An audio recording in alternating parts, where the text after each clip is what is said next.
Welcome back, guys. Today we're making hay. Look at this weather.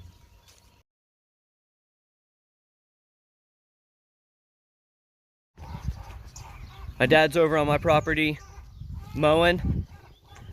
I'm over here. I gotta get the tractor and the tedder. We gotta get my tractor unhooked. We gotta get it hooked up to the tedder. We gotta put air in the tedder tire. Then we gotta get on the road and get over there and get tedding. But before we get started, let's check the fuel.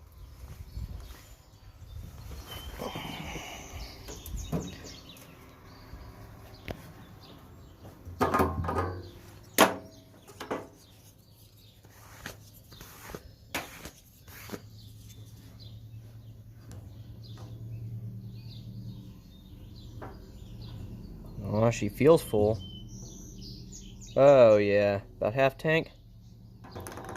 That'll be plenty for this week.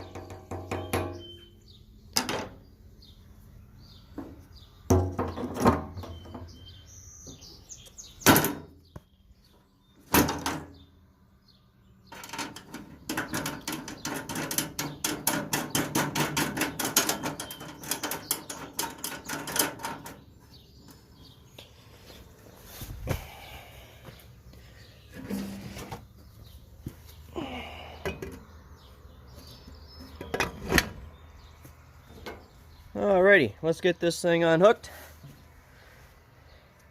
and get this day started.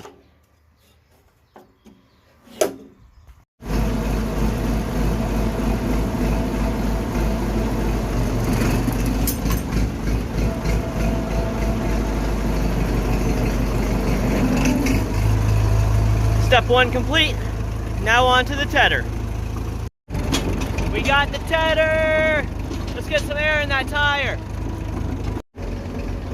Alrighty, while we wait for the air compressor to charge up, we'll run around, check these teeth, make sure everybody's still tight, tight enough.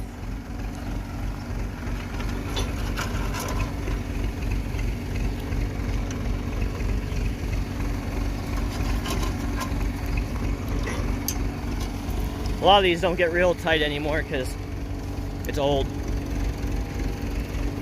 and well abused. We'll throw the breaker bar on some of those and try to get them a little tighter. Alright, the air compressor's done. Let's get this thing pumped up.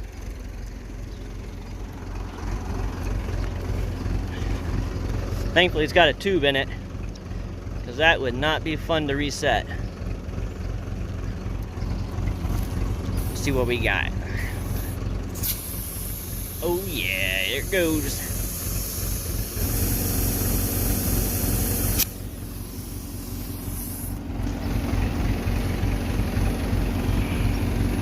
Ah, I don't like that.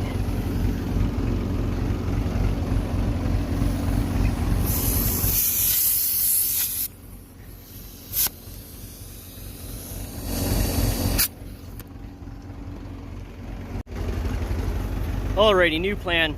You can see here, I had some green slime inside the tube, and apparently the tube has ripped because it's now blowing out of the tire and rim. So we're gonna see if it will hold air long enough to get over to my house. And if it does, we might just pump it back up and run around the field. If not, unfortunately I have all this stuff to change the tire over at my house, so it has to go over there anyways. But first, we'll go back up top, we'll hit the grease fittings, get it greased up, and then we'll get on the road. Well, we got this side greased. I ran out of grease, so I'll have to run over to my place and get my grease gun and hit that one. Before we leave, we'll stick some more air in that one, because, I mean, I've been at greasing it for a while, so I think we'll be fine making it over there. I have my wife picking up another inner tube for it, so we should be fine. Alrighty, let's go. Alrighty, let's go before this thing goes flat again. Yeehaw!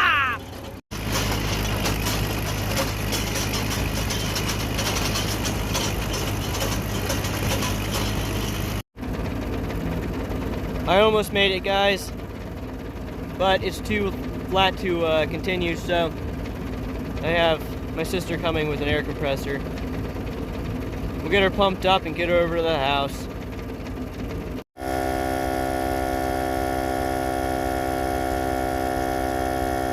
Thanks, sis! We're on the road again. It actually set the bead this time. We'll see how long it holds. It'll definitely get me home. See you when we get there. Well, I made it home, and it's still holding air after it set the bead. So I'm gonna run it until it's flat.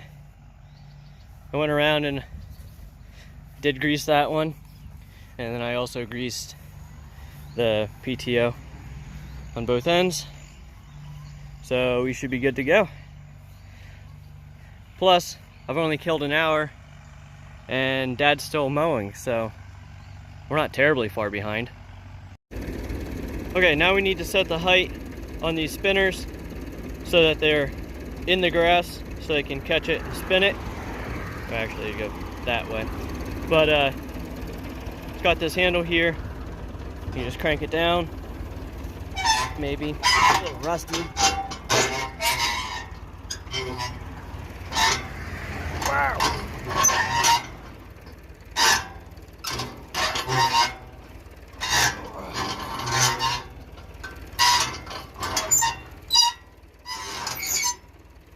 We try to go 5 cranks, and that seems to be a pretty consistent. It's in the grass, but it's not catching the ground, which is what you want. That one's a little low, but we'll run it and see what we got. The purpose of tedding hay is to aerate the hay to decrease the drying time. You can see the tedder pulls it in and then rips the row apart, spreading it across the field. That way the sun can hit more of the hay at one time.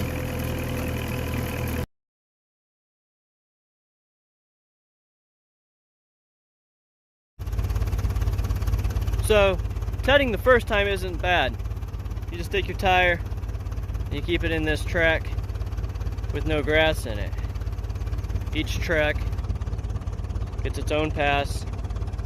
Now after you've done a few, the next time you come back it all looks the same. That's where it gets a little bit more tricky. We'll cover that later. Well, it took an hour and a half and the tire's still inflated. This crazy thing, it may stay inflated the whole week it's here, or it might be flat by the next time I use it in a couple hours. It's time to go ted again. So, spend another hour and a half doing that.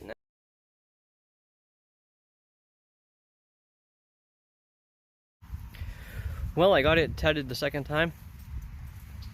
We'll be back probably Wednesday. I'm just gonna ted it again tomorrow. No point in filming it over and over and over and over. So I'll be back when we rake and bale it. Hopefully. As long as it doesn't rain. We'll hope for it doesn't rain.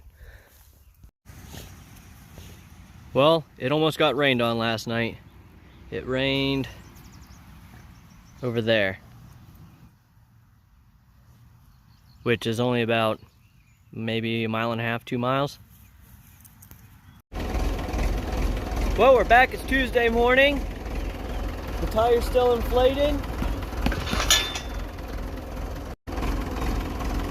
But I found my 3-point hitch arm was broken. But have no fear, I got baler twine. It broke at that weld right there. So I just tied it together so it pinched it back together. It'll be fine, we're not using them today. Well, the sun's on the field, so let's get to work. Okay, yesterday I was talking about how after you ted the first time, you don't really have real defined rows to go on. Well, after you do it the first time, next time you go around, you have to look for, there's a slight color variation between what the 2 rows I've already done and the one I haven't yet. And if you turn around, there's a lot more of a variation between these 3 rows and this one.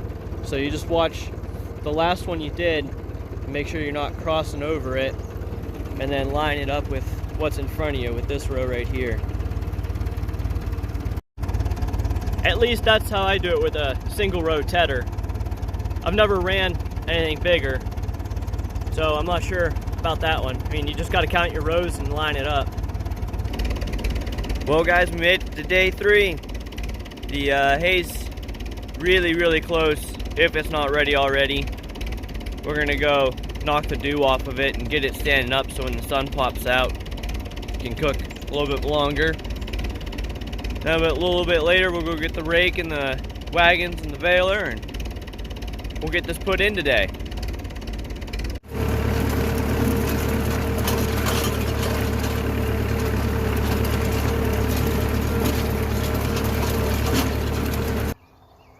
Well guys, it's 20 minutes to 10 and the clouds still haven't cooked off yet. The hay is extremely damp with dew, so hopefully it gets cooked off here pretty quick and we can get it raked early-ish. Some questions you might be having: why did I ted it so many times? Twice a day. It's because with the new mower we have, it doesn't have the crimpers on the back to break down the stalk, so all the moisture takes longer to come out of it. So the more you have it fluffed up, the more the heat and air can get to it. Well, it's still pretty wet. The dew's just starting to come off of it. Clouds are starting to get pretty thin. It's almost 1 o'clock, so it's time to go get the rake and get it up. Well, I'm pulling the rake over to the house and Dad's behind me with 2 wagons. Here's Dad raking. Well guys, Dad's almost done raking. The windrows feel really wet, so I don't know what we'll end up doing. Probably end up baling right before the dew falls on it, I guess.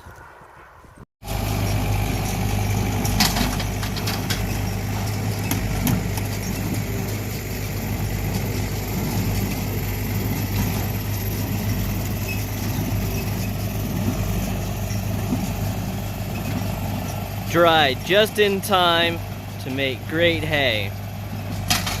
This down here is still a little too damp, but it might be ready by the time we're done. Alrighty guys, the wagon's almost full. Let's go up in the hayloft and take a look at it. Alrighty, you can see him out there. His almost full wagon. He's only made, I think maybe 3 passes down here. 4 over there. Maybe 3 or 4 over there, but he's got a lot of it from up top because that was a lot more dry. He's letting this dry down here some more before he comes down and gets it.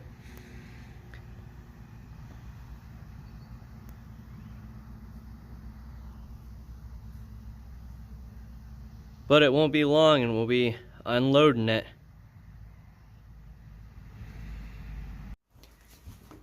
Decided before I went back to mowing my yard, I'd open up both sides of this hay loft and let a breeze blow through it before we get stuck up here putting in the hay.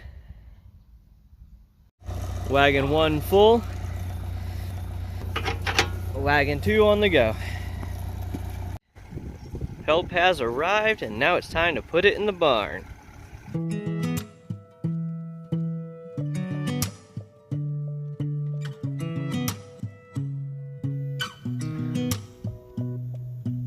I decided to call this May hay because it may be hay or it may be mulch if it rains. It may dry in time or it may not. I may die putting it in or I may not. Oh, and of course, I made it in the last week of May.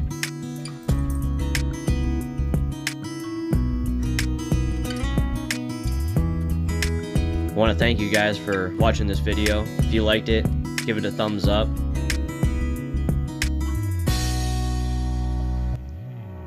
We only put this one wagon in here, and then we took the other wagon over to my parents, and we put that one in over there.